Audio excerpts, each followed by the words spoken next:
It's good to see you again. You've been busy, haven't you? Oh, yes.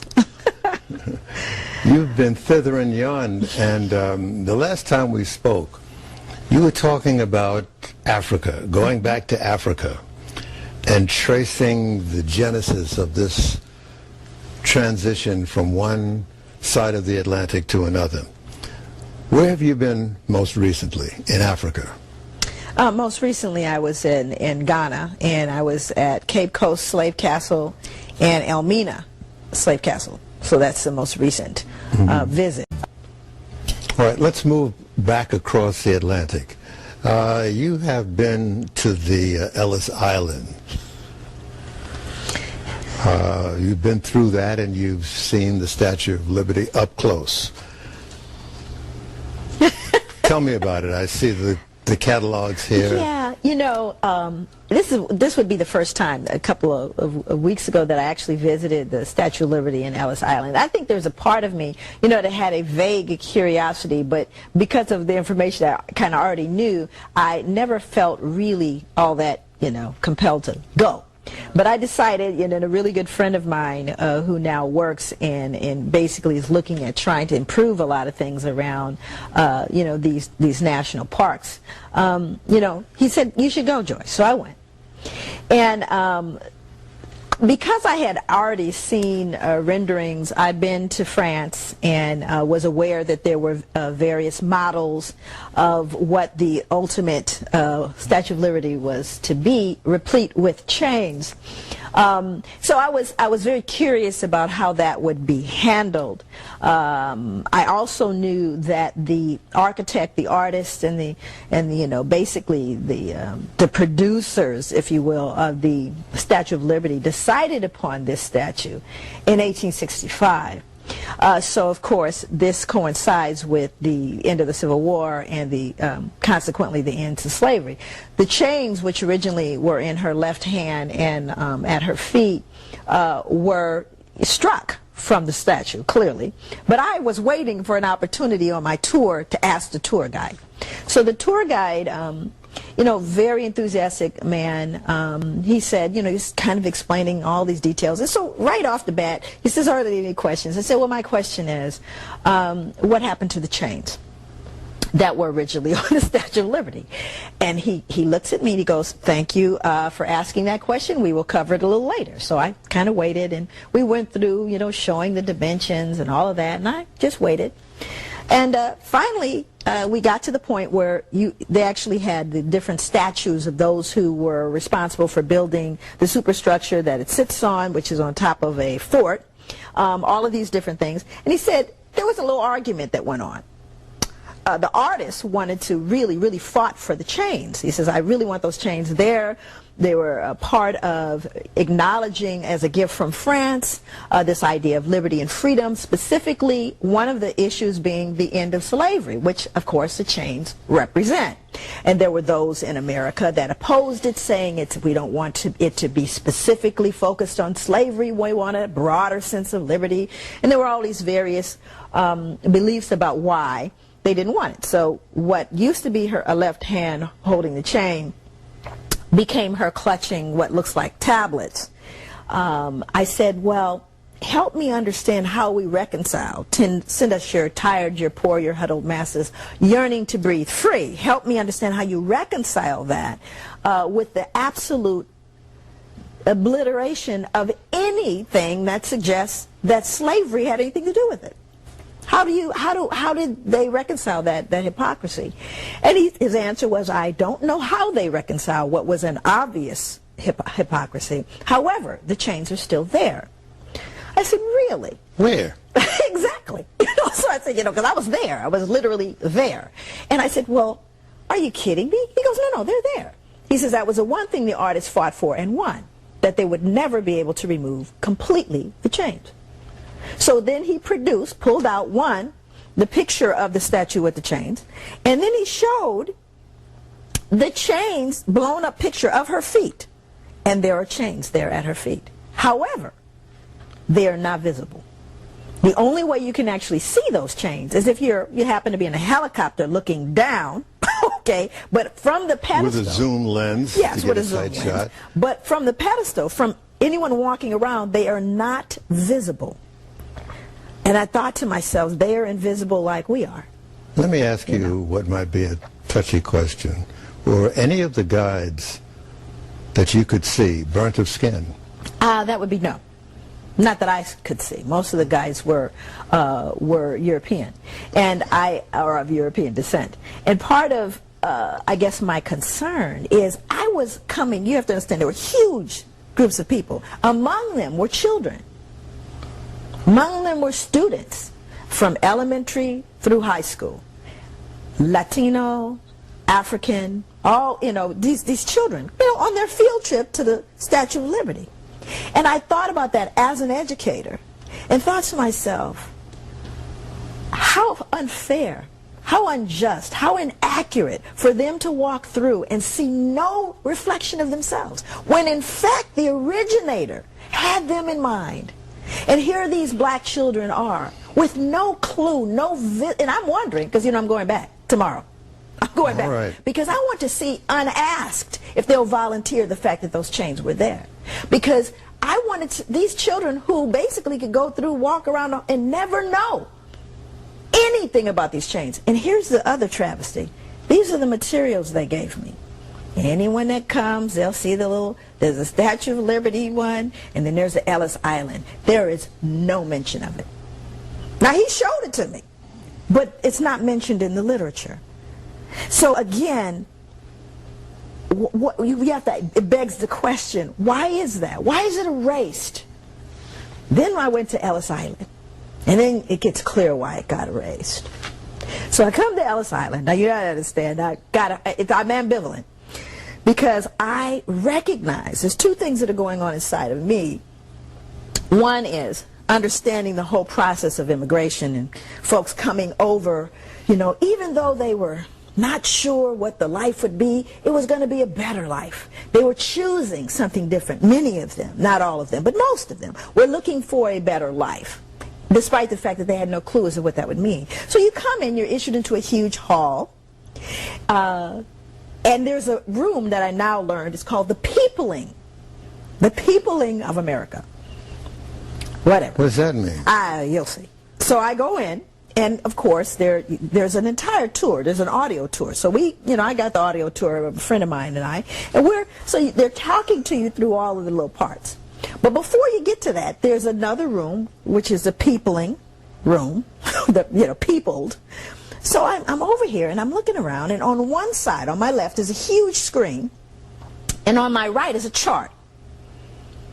And on the chart are the little, figures of the number of immigrants coming in from particular countries, right? So you see a lot of them, a little bit, and you see years. And I'm looking at that, and then all of a sudden I notice that there's a little legend, and the legend says, I want you to hear this, it says, non-voluntary immigrants. Non-voluntary. And I'm thinking to myself, well, now, can they just not say the word slaves? But you see, it got sanitized.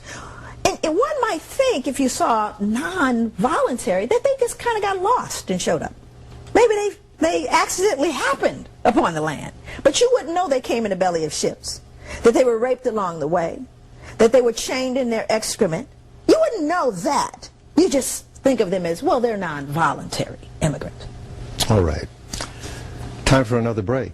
All right. We'll be back after this.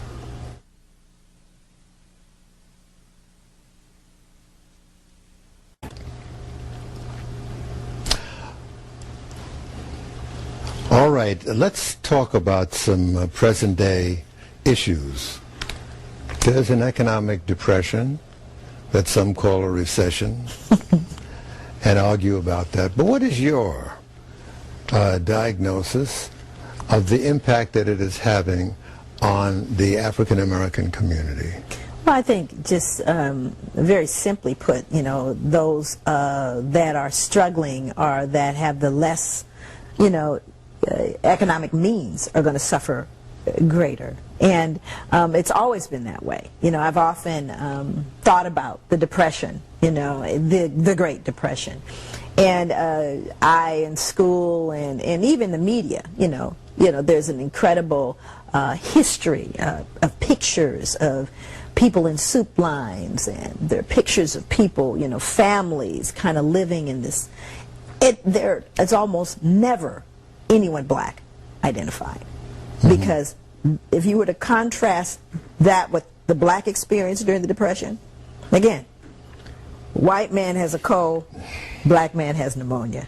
So what we're seeing in terms of this is a greater desperation on every level, economically, socially. Everything is becoming much more heightened in terms of the African American experience, because again, the having little and then having what you have that is there taken away is, there's a greater level of desperation, a greater level of fear, of anxiety, of suffering. So yeah, it's much greater. Do you pick up much anger in the communities where you speak, African American communities? Anger with regard about to the greed factor that many. Here's the thing, and this is being talked about quite a bit. That when people start talking about we're going to have this war on crime and war on drugs, and we're going to go after it, and what's depicted in the media, and we got numbers of police shows where you see them taking down the drug dealer and they're slamming them into the cars, and this is the drug dealer who had the little drug, and they busted it, and everybody's going, my goodness, how great. And I'm thinking, are you kidding me? This is how you're dealing with the drug trade? The multi-billion-dollar drug trade is by Joe Kid on the corner selling drugs and arresting him and his whole crew and maybe his family, and now everybody can sit comfortably. And we've not considered the fact that, well, there got to be folks that export it, that own the planes, that own multi-billion. It's not him, but the distraction is him. And those who are struggling there down at the bottom say, excuse me, you're coming after me. How about the old boy that just went to jail that stole billions of dollars? How about him? Who's the bad guy here? And so what ends up happening is you create, and this is something that David Cole assessed. He talks about the whole idea of race and the criminal justice system, race and class, and the whole idea that it has an opposite effect. People are less likely to feel like I need to conform to the codes and the morals and the laws of a society that is not just to me, and that somehow turns its head when it comes to those who are really reaping the benefits economically of crime. And you pick the crime, white collar, blue collar, whatever collar you want, you begin to look at who's reaping the benefits of that. And they don't look like the people who we see on television being arrested. And so there is this kind of feeling of antisocial, if you will, a reluctance to embrace or to trust a system that identifies them as a culprit. And when we begin to look at it, when you unfold it in round, I mean, it goes on and on and on in terms of who's doing what and who's making the big bucks with crime, straight up crime. But once again, it gets sanitized, you see, because I don't know, they're wearing suits, they're white, I don't know, but it gets sanitized. So you have this kind of anger that's reverberating on the ground where folks are trying to survive. And no crime is okay, don't get me wrong. The crack dealer is no better in terms of his behavior and her behavior and engaging in that. But why is it this person here is demonized for that behavior? And yet these other individuals, I don't know, they get, luxury cells. And while they amass these fortunes and literally impact nations with it. With the evaporation of jobs, especially in the African American community, this must cause great trauma in the household. Well, yeah. Can you talk about that? One of the things that I live in Georgia, and one of the things that we're seeing is with the increased desperation becomes an increase in all other sorts of things, like, for example, stress and anxiety. So it has a physiological impact on people, where the stress is producing illness. Not only is there that stress producing illness, but it's again producing a level of desperation where people are becoming much more fearful, not really seeing a way out in some ways. And so there's two things that happen. Again, I've said it before in the show: you implode or you explode, and both are happening. And part of it is economics. Part of it is it's relentless. There's no lift for it.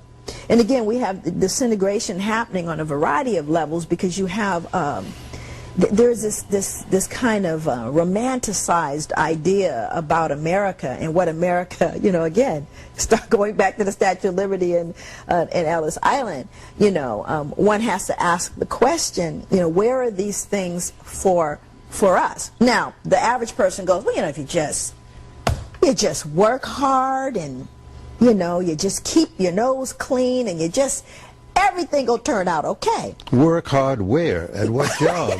This is my point. It's got to be your fault. And if you start looking at this in terms of Elizabethan poor laws, this come out of Europe, they considered it some sort of a moral, spiritual deficiency for you to be poor, and they put you in jail for it, right? Something got to be wrong with you morally, spiritually, that you're poor, right? So you have this kind of feeling that people, and then the guilt associated with it. Why can't I get myself? Why can't I? Again, there are no resources, and particularly in your community. But then whose fault is that? Well, if you people would just, we don't own the communities. Yes, I've heard that phrase. See, so all of those things that are set up, and far be it for me to to look at and simplify the entire dilemma associated with the economic system in America, but we have to appreciate that people, are hardworking, good folk just trying to do their lives. I see them all over the country, but they're demonized. Okay. We'll be demonized if we run over too much. So let's try to undemonize. We'll be back. All right, as you were pummeling me in our station break, there's some areas that you wanted to ventilate on. And two of them. The first area being kind of my final assessment in being in Ellis Island, and the other is looking at remedy and response to kind of a parallel process from Africa to here. When I told you I saw the thing about Africans, which is the only thing you see about black people is the non-voluntary immigrants, and then there's a huge screen which if you don't pay attention closely, it looks like some beautiful parts of the country. It's a moving kind of video thing. Mm-hmm. That's about natives and the number of tribes that it started off, and then how they were, quote, reduced. Again, we're going to clean that up, because we're not going to talk about, well, they talk about the diseases that affected them, but how about what, well, amounts to genocide? Okay, those words aren't used. Slaughter, genocide. No, reduced numbers. Then we move on, and what I want to speak to is when we start talking about how do we remedy this, how do we teach children of color, in particular in America, African American children, to feel good about who they are, to strive, to want to achieve, to not feel helpless or victimized or any of those things that people get all twisted about. We go through, and you get to a point where it goes, imagine what it would feel like. A place you've never been, you don't know if you're going to be able to stay or go. Imagine what it must feel like living in these quarters. And I'm looking at the quarters, and these are like bunks, hammocks, 2 sinks. Looks pretty good to me, right? I'm going, imagine what those non-voluntary immigrants experience. And if you're going to put this picture up, put that one up too. How dare you ignore, because you want me to empathize. You want me to feel the struggle and the suffering and the fear, and I'm okay with that. But who cries for them? The 10,000 buried in the African burial ground that's not on the tour. Where is the empathy for them? Where is the headphones saying, imagine? Not only not wanting to go, not knowing where you're going to go, and having your children, your wives, your people raped in front of you. Imagine that. Not wanting to go and not knowing where you're going. Where is the picture there? They were issued into another room where they say, and then they underwent medical prodding to determine if they were fit to stay or they were going to be sent back. And in this case, and I look closely because you know me, I look closely because I said, possibly could it be 1800s? We got to find J. Marion Sims in here, and surely his speculum is there. The speculum used to evaluate European women coming through. But did they tell you when they showed you Sims' instruments, the one who's standing in Central Park, that those instruments were developed by experimenting on black women? No, you see, that's not said. It just says, look at this instrument he developed, and these poor women had to undergo these sorts of examinations. Do you see? Mm-hmm. And so I'm watching this, and while I can empathize with that, who empathized? Where are the tears? Where are the tears? Where's the empathy of America? And that, to me, is part of the problem with why we're seeing a society of people who are done. When we were on our way to the studio, you mentioned the desire to drop some reality around the shoulders of Thomas Jefferson. Yes. And again, if people would read it, it's really clearly there. Thomas Jefferson, and in the close of my book, the soliloquy of Thomas Jefferson was fully aware of what the impact of the long-term impact of enslavement would be on white people and black people and everybody in between that were confused. He talked about the horror associated with slave masters did, and that their children imitated the behavior among their friends and younger children that were enslaved, and that built into a sickness on the part of Europeans and a hatred and antipathy on the part of Africans. And his greatest fear is that it would end in extermination of one or the other race. He says, because God cannot side with us, meaning Europeans, in this contest. He cannot side with us, which means God will side with them. And it is only his hope. He says, indeed, I tremble for my country when I consider that God is just and that his justice cannot sleep forever. So Thomas Jefferson not only knew at the time the wrongness associated, but recognized the long-term impact that it would have. Clearly, these are his words. I'm not making this up. But again, it somehow gets absent of the curriculum. Somehow it gets removed, and we talk about all the other things that he was able to expound upon. And I think that if we're talking about healing, if we're talking about a response, we have to look and understand historically how the injury transmitted itself, what it looks like then, now, and then contrast that with Africa. How can there be any healing if you don't get the right medicine? First of all, here's how it's got to start. It's got to start with unearthing the truth. Yes. Got to first start there. But you see, again, you have to ask this other question. What is the fear? I always look at these things and go, what is the fear of unmasking it? What will that mean? Not just to the people themselves, like Native people and African people and Latinos. What will it mean for Europeans to unmask it? And like I said very clearly, it'll mean little Brittany and little Tommy will see a different face of the America that they've been taught about. They will see something that isn't pleasant, hence non-voluntary immigrants, instead of enslaved people who were sold and chained and bred like animals. You see, that's a different picture. So what will it mean to unravel it? It'll mean that people have to look at this square, and they're going to have to own what has happened and recognize that this history is an important history. It is American history. And yet there is this feeling like, well, it's just so unpleasant. Those chains, wouldn't that be unpleasant to see those chains on the Statue of Liberty? Not if those chains represented what they were supposed to represent, and that was true freedom. It wouldn't be a sense of shame, it would be a sense of pride. But because it didn't do that, send us your tired, your poor, did not happen for people of African descent, those chains would spell the total oppression which has occurred up until the current recent apology by the House of Representatives. Okay. Another break. We'll be back. So you're saying that not only do people of African descent need to have this therapeutic process in order to regain self-esteem and motive to move forward, but whites need it too. Absolutely. No, absolutely. You know, that the absence of this truth is a perpetuation of an ignorance that will result in all of our demise.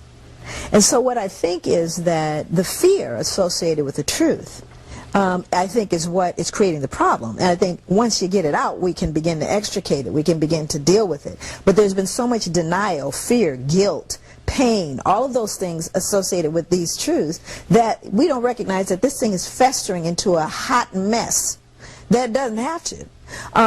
One of the things, again, the purpose of my work and even looking at this is, you know, not only was it a part of my own kind of growth and development, but my purpose was to try to look at what did we lose along the way, what do we need to recapture. So my focus right now, which is, you know, all of my work is really focused on healing. It's all focused on education, on learning.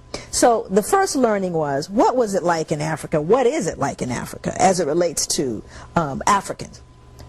What was injured through American chattel slavery and the oppressive eras that followed American chattel slavery was the destruction of relationships. If you were to kind of boil it down, and I want you to stay with that theme because it is the focus, the matrix, if you will, that we use to get back through. And part of it is to look at what were relationships like. Well, it was collective, people worked together, there was this whole sense of tribe, the connection to the land, all those things. Then you had chattel slavery, folks getting ripped off, taken places, traumatized, untreated by that trauma, continuing perpetual trauma. What did that result in? Well, from an African vantage point, as a result of that collective, that village, you have respect, you have honor, you have nobility, you have this sense of self, trust, all of this. Now, what do you have when you have a destruction of those relationships? Chaos. The polar opposite. You have the polar opposite of that. You have people who are suspicious, who are fearful, who are distrustful, are not willing to work with other people, that have fragmented senses of themselves and other people, and thus you have this kind of fractioning that continues to happen. So a question that comes up with, weren't we doing better at some point? That's always a question. And the truth is we were. During segregation, we started doing better because we started having to deal with things on our own and building some sense of that community back. Then it got fragmented by, hey guys, come on over here, we'll treat you like everybody else. So now we want your money, we want your community, we want your land, we want all of that in exchange for equality. Well, that wasn't true. Clearly wasn't true. So what happens then? So now what we're left with is this response. We're left with this fragmentation. The key is through the relationships. Recently on Black in America, there's a gentleman shown. This gentleman has a 100% success rate of getting young black students in college. 100%. I'm so happy he was there. The natural question I would ask is, hey, I got it. Let's replicate that. How about we replicate it? Because this is not rocket science here. But what does he have? And the reason why it's not so easily replicable is because it's him. Okay? Hence, he has a relationship with those children. He picked them up. He put them in his car. He put his heart, his soul, his life. Can you replicate him? Well, he's not the only one. But I would venture to say, and I would submit to you, every program, whether it's rehabilitative, whether you're dealing with youth, after-school programs, any of them, that the common element is relationship. Because you see, that's what's fractured. If I believe you trust me, you believe in me, you love me, young, old, in between, it is going to foster a sense that is going to have me not only believe but achieve. And that's something, an element, not rocket science. Look at any program. And you'll find that, well, when it comes down to it, they cared about me. They worked with me. They were there for me. They had my back. Those are all statements which suggest a relationship, which was firmly said at one point, that became fractioned now. So how do we get it back? How do we begin to create those things? You can't create a person, but that heart, that spirit is all over this country. It's black.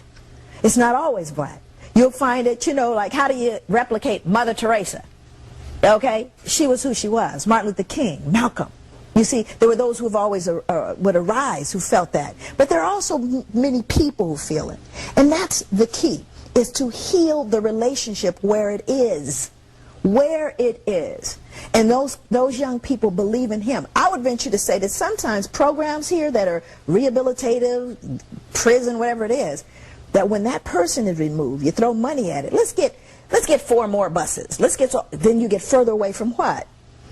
The relationship, and you begin to see a different result, because of the nature of the injury, it is the relationship that is most critical. Okay, time for a last break. Malcolm X once said that land is the basis of independence, you know, and it moves me to ask a question. Can you name any part of this planet where we dwell and control the economy where we dwell? Sometimes we look like we control the economy. I don't know. Honestly, I'm sure there are areas, probably not very large. Like this? Yeah, not very large. Where would you place that in your agenda for Healing? some healing? Well, economics is right up there at the top. It really is. I mean, you know, so much of this has to do with, you know, again, there's a point at which you don't care if you like me. It's not about you liking me. It's about me having the right to exist and to be independent and to be able to survive in my environment in a manner that is appropriate and fair and just. So justice is critical, and justice implies equity as it relates to financial issues, and we know that that's huge. Of course, everybody knows it's huge right now. Because it's a shock to go to Africa and see the total domination of African countries by Europeans. And Chinese. Yeah, at this point. Yeah, Chinese. In growing numbers, right? In growing numbers. And again, I think that we have to recognize that we have to function as a global society. And a global society has responsibilities. Now, we can ignore that if we'd like. And I think that just like we ignore the global ecological system, you can ignore it if you like, but it eventually comes back to get you. All of us, you know. And I think similarly, as we begin to look at these economies of countries all over the world, we look at the Sudan, and we look at, you know, things that have gone on. It's just basically we've turned a deaf ear.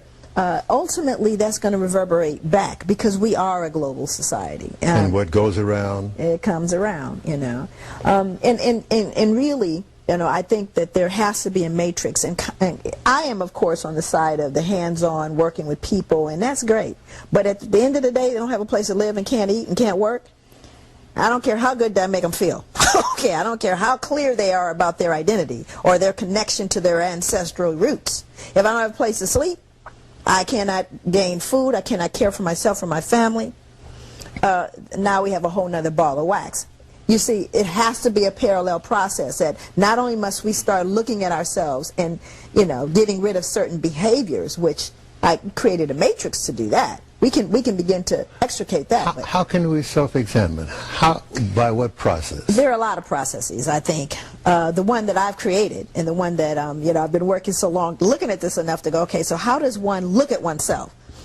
In my study guide, which is now printed and will be available very, very soon, within weeks. This study guide, there are parts of it where there's a matrix. So I give you examples from the book of what is vacant esteem, what is racist socialization, what is anger, what does that look like, starting with enslavement. Well, those are clear. There's certain behaviors that happen, and then there are behaviors that came out of that. Self-hatred, good hair, light-skinned, what is that term? High, yellow, gone to waste. Crazy stuff, right? You have that. You have this anger, this distrust, this ambivalence that you have to deal with. And then you have this socialization process which continues to lie to you. Well, how do you begin to eradicate that? Then you look at it, what does it look like in my family? For example, you look at your own family, brings you all the way down to yourself, and then it says, what is your response with all you know now? Now that I understand where it came from, I understand what it started to look like, then I looked at how Mama and Grandpa and cousin and Pookie dealt with it. Now I got to ask myself, with all this knowledge, what am I going to do? How am I going to perceive myself? Am I a Negro? Am I colored? Am I the N-word? You know, am I black? Am I African? What are you going to tell your children? And what of that information, as you go through this matrix, this flow chart that helps you see it, what if that information is going to change now that you're going to share with the other generation? Not just with my family, but with the kid down the street and in the schools and within systems. How does one look at it? But you got to first be able to see the flow. That's the problem. We see enslavement. We don't see what it got to do with us. You got black kids right now that go, Africa, I don't got nothing to do with Africa. Right now. I don't have nothing to do with Africa. And if you look at the lyrics of Lil Wayne, it's scary, right? So you have all these different things. How did that happen? Where did it go amiss? That's why there has to be an assessment process. That's personally. On the flip side, there has to be justice. Has to be justice. Because while all of this is going on, there has to be a system by which I can plug into that is just, fair, equitable to me, and safe. So one cannot happen without the other. There's a matrix. We can certainly work with Power that. concedes nothing without a demand. It never has and it never will. Never will. Frederick Douglass said that. That's right. That's right. You concur? I concur. So we've got to find the tools and the weapons to bring that about. Parallel process. We got attorneys, we got folks in political positions, we have folks in criminal justice, we have folks social service down on the ground. We've all got to show up for this one. And everybody else out there that's interested. We need to show up for this. Why the absentia? Why aren't enough? We used to have a word in the community where I grew up called jive.